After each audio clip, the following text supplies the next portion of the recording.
everyone, and welcome to the David Goodman Reality and Truth Show. My name is Vanita Lambert, and I have the honor of hosting this show every single week and bringing on really extraordinary special guests like I have today. I want to introduce you to my guest, Mr. Charles E. Treadway. He is from New England Donor Services, and he has some wonderful information to talk about today. I appreciate David Goodman setting up this platform to give all this information to our community.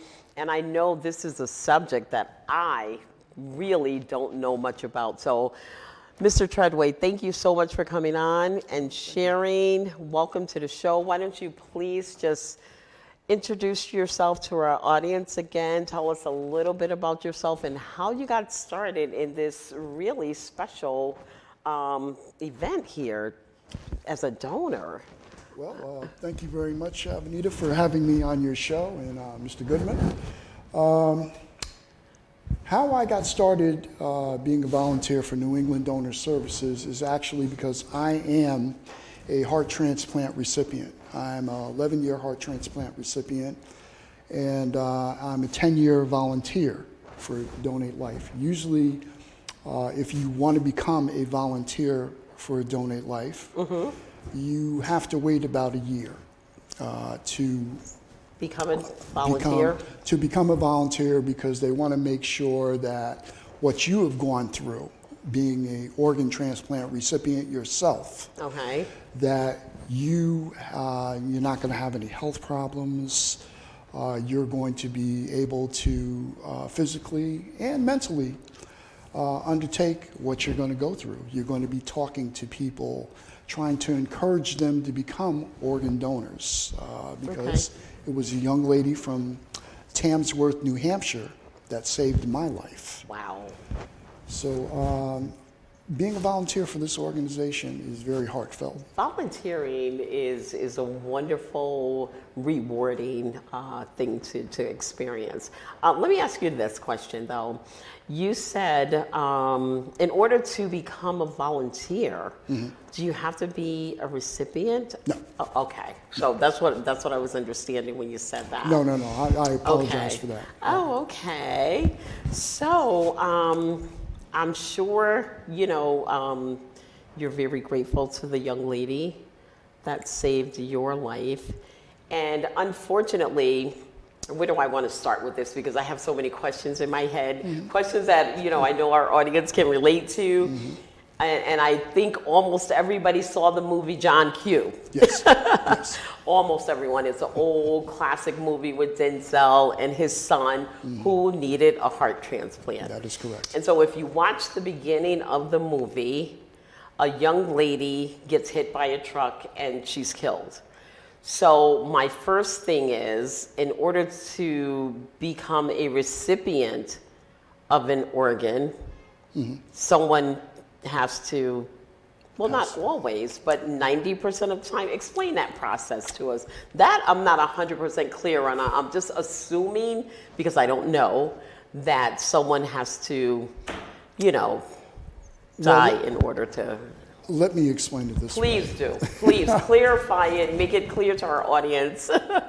Let me just start out by saying this. The reason that people need transplants is because their own organ is failing. Right. And the fact is, it has to deal with a regimen of tests that you go through. And unfortunately, in my background, heart disease runs in my background. That's why I like to advocate for people, especially minority people, to see your doctor at least once a year to get a physical. My father had a quadruple bypass back in the mid-'80s. My grandmother had a pacemaker when she was 69. So basically, I was always under the care of a heart physician. And unfortunately, I had a defibrillator that was installed in me back in 2010.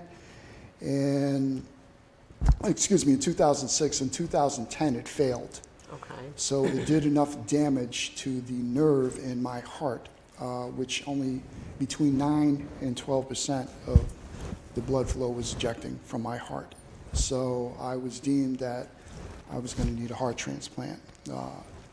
They thought it was going to initially be an LVAD unit, but then it was a heart transplant. Now, to get to your question about receiving the organ itself, I went through a lot of prep work. I had to have a couple of teeth removed. I caught pneumonia. So things like that take you off of the transplant list automatically. Oh, okay. So you need to be healthy. You got to take care of yourself. Because your body has to be able to accept the organ. The doctors want to give you the best chance at your organ not failing, that you get the best chance to be blessed with a second opportunity in life. And thank God the organ that I received, and it was the third shot that I had. I initially received a person that had was brain dead, and they thought that that heart would benefit me because it fit all the criteria, but there were some questions that my medical team had, so they turned it down. They played by the numbers and figured that they would be able to get me another heart that they felt would be a better match. 7 days later, around the 14th of December, I got another hit, and that was Boston General, but I was number 2 on the list. And fortunately, December 31st of 2012, which is New Year's Day, I was about to eat my roast beef sandwich and watch the football games, and the nurse came running in and saying that you can't eat that. We found your donor. Thank you. And I heard it before. Now, people have to understand, when you are about to receive a transplant, you can't eat anything, you can't drink anything, you can't even have a sliver of ice. For how long? 24 hours, 48 hours? Until you receive that transplant. Oh, okay. Yes. Oh, because, wow. like I said, the doctors are trying to give you the best chance possible to receive that organ. Now, because I didn't believe her and I was going to take a bite of that sandwich, my doctor, very, very fine physician, and I love her to death, Dr. Belanconda of Yale New Haven Hospital, who was part of my medical team, came in with tears in her eyes, and she said, "No, Mr. Treadway, it's a go." So I had to prep myself. I made my phone calls to my sisters, to close friends. It was bad weather that day, and my sister was pregnant. I told her under no conditions are you to get on the road. We said some private thoughts, and I told her, if your brother doesn't make it, I'll see you on the other side. And I said the same thing to my older sister. And fortunately, on New Year's Day, I was blessed not only with a new heart, but a new life, a new outlook on life. And I have to thank my donor, Heidi, who was a teacher like my mother for years. She was from Tamsworth, New Hampshire, and she made a decision a long time ago to become a donor. And that was the lady that saved my life. And I talk about her all the time, like I am talking about her to you. All I can do is encourage people and tell them my testimony. I speak at churches, I speak at schools. We just had Donate Life Month in April, where basically people from not only around the United States, but around the world celebrate organ donation, not only organ donation recipients, donor families, even people that lost their fight awaiting transplants. It's that important to become an organ donor. And I say that especially when I talk to communities of color, because there are a lot of misinformation out there. Exactly. And they like to think that they're not going to be saved if they go to an ER, or the doctor's not going to save them because they're going to save somebody else. And that's not true. Exactly. A doctor takes a Hippocratic oath. And yes. It is their duty to do everything humanly possible in their means to save your life. Exactly. So, first of all, that's an amazing story. And I'm so grateful to that person who saved you, because with this information that we're sharing with our community, they might be able to save somebody's life. That's true. Okay. But So, to become an organ donor, what is the first thing that you need to do? Do you have to be a certain age? What do you need to do? I mean, some people may be too old. I mean, well, we might think that, like if you're 60, you're like, oh, nobody wants this old heart. It's been around 60 something years. It's not going to do anybody any good. So we need to clear up all this misinformation. Anybody can donate and what type of health do you need to be in, and just give us everything, because we know nothing. Start from the beginning. At least I know nothing. Well, let me say, you asked them very, very good questions. Just the basic questions. The basic information, there is no age limit in becoming an organ donor. Thank you. So I'm not too old. You hear that? I'm not too old. Go ahead. The thing about it is, donors, and I'm pretty sure that you have, like the story you told about John Q. Now, he had a young son, so obviously they would unfortunately have to look for a child that was taken home. But you can become a donor at any age. There used to be a lot of restrictions in becoming a donor, but a lot of those have even gone away. Now, like I said, I've been a transplant recipient for 11 years. The things that we were told 11 years ago are not true now. Exactly. Technology. Exactly. And information, Like, I'll give you a perfect example. People with HIV or AIDS could not become donors. Now they can. How? Because the fact is, their organ would go to somebody else who has HIV. Okay. And also, there are other misnomers where certain parts of your body could not be transplanted. Such as? Well, I had a young man that I work with, Andrew Jones. He's the multicultural director for New England Donor Services. And he interviewed a gentleman that had a full-on face transplant.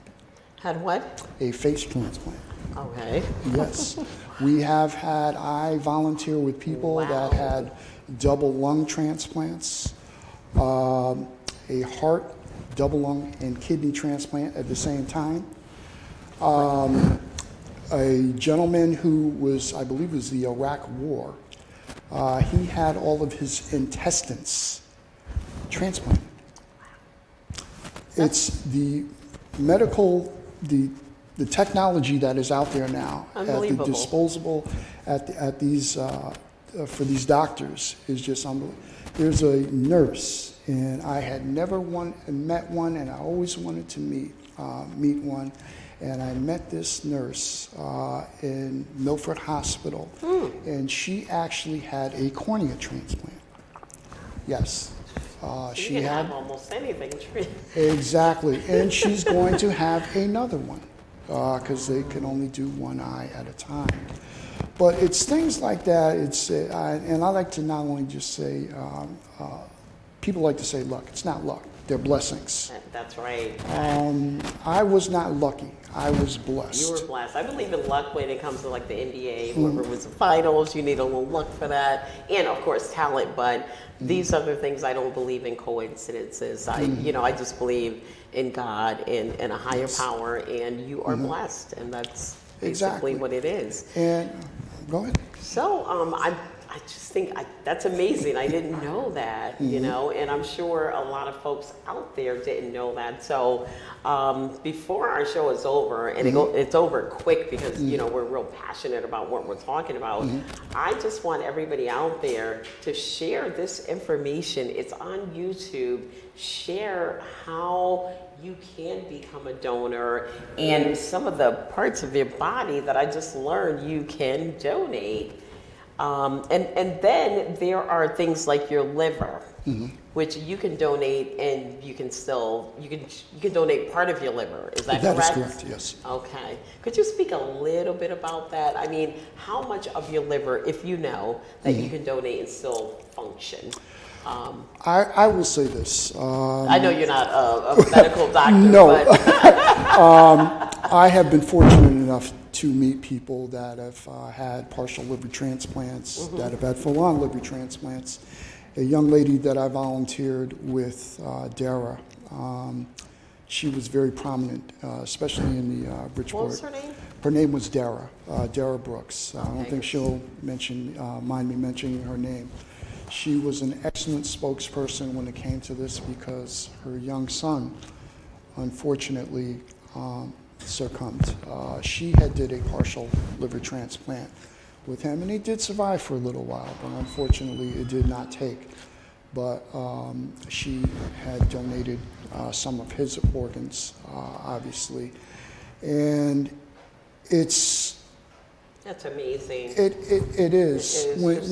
When you think about it, It's truly a miracle. It's, you know. yeah, you think about what people go through, and especially I listen to not only her story but other stories of how parents have had to come to the fact is that their child is not coming back to them.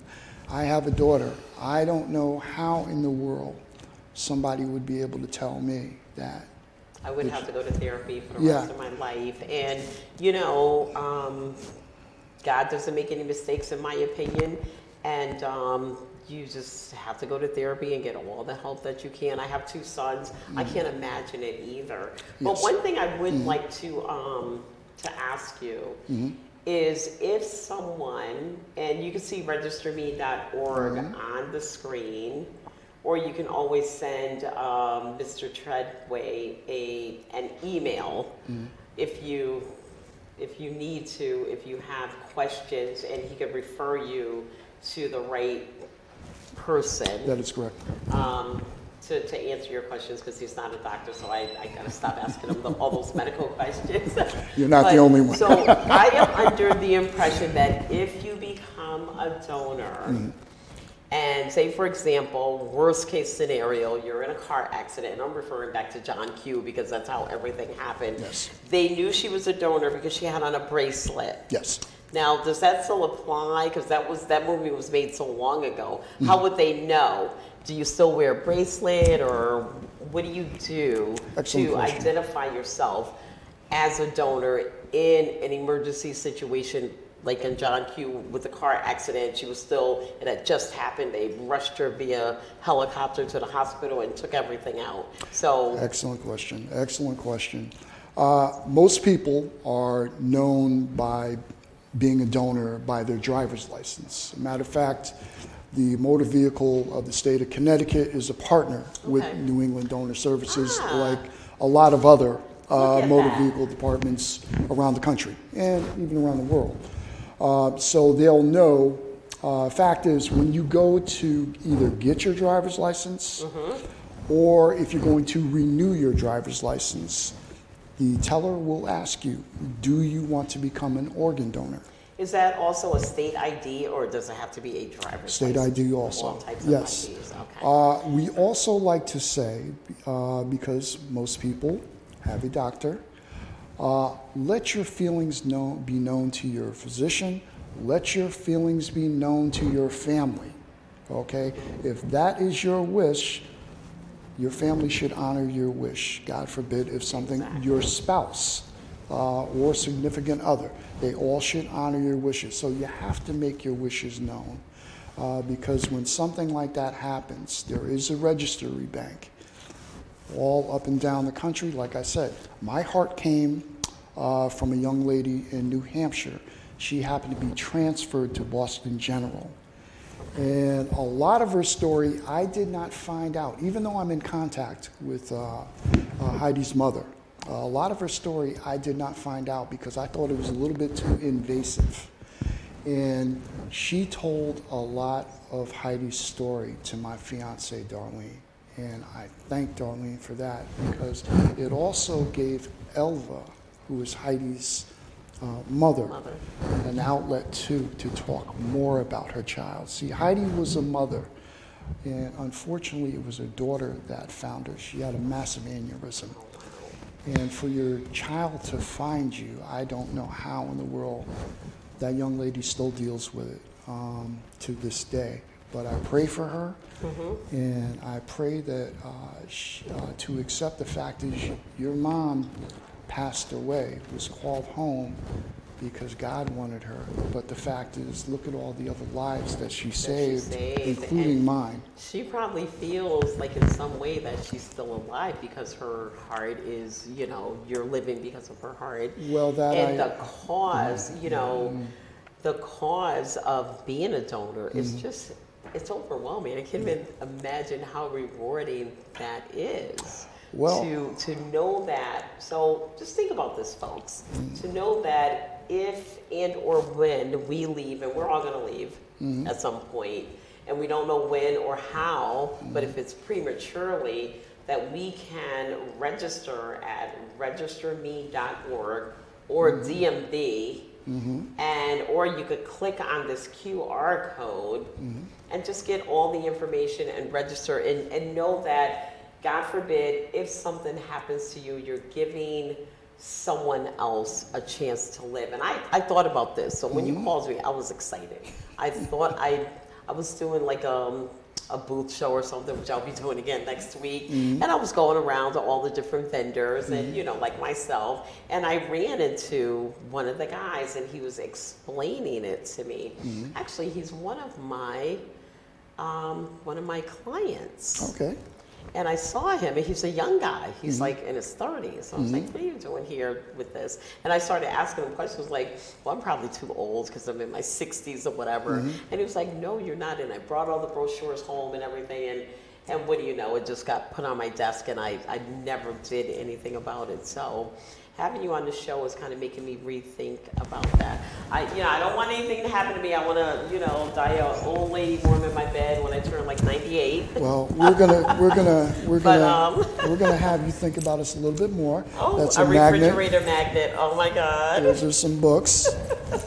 Uh-oh. All right, a lanyard. Oh, a lanyard. I'll use this Thursday. Also, because it's that season where we want to keep napkins.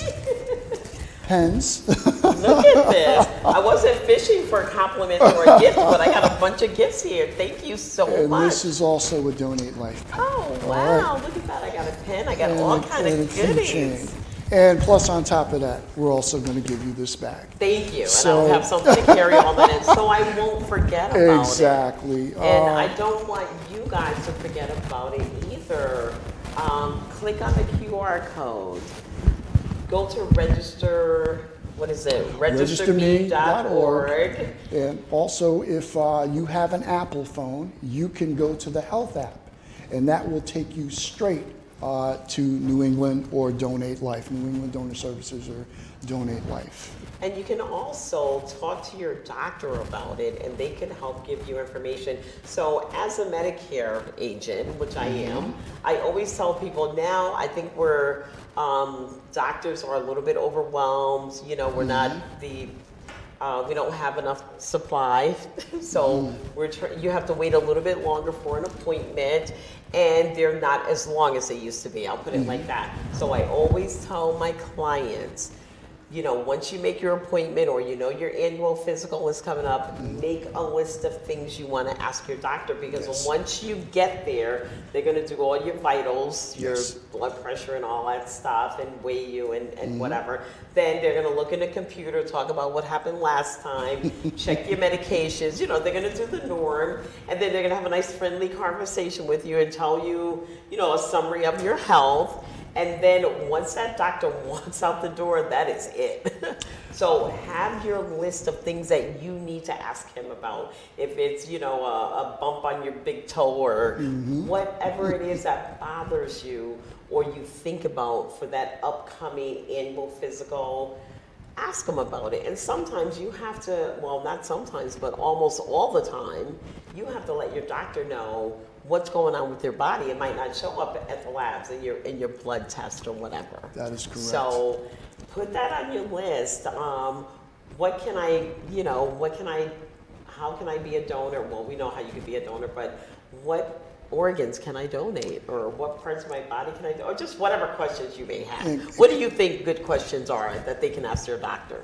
Good questions are basically, how can I be an organ donor? Okay. You asked before about age and things like that. Is there anything that makes it impossible? Usually, when it comes to certain organs, they like to do family donation. You can specify that now. If there's a member in your family, let's say their kidney is failing, their liver is failing, like you're saying, you could specify if you're sick that your kidney or your liver goes to that specific family member. Now, before that wasn't the truth, but now it is. But there's also one thing I just want to add real quickly before the show. One thing I want to state real quickly too, when you become an organ donor, okay, it makes no difference of your color. The reason I advocate for more people of color to become organ donors is because we are a majority of the recipients, but not a majority of the people that are becoming organ donors. Isn't that amazing? It was a white woman that saved my life. Dara, who I mentioned earlier, has an organization says that is donation is colorblind. Exactly. Okay. And so it's blood. I mean, what's inside is what counts. So I hate to end the show.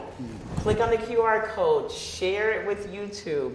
Thank you so much for coming on. Thank you. Please come back. This is the David Goodman Reality and Truth Show, and we're on your side.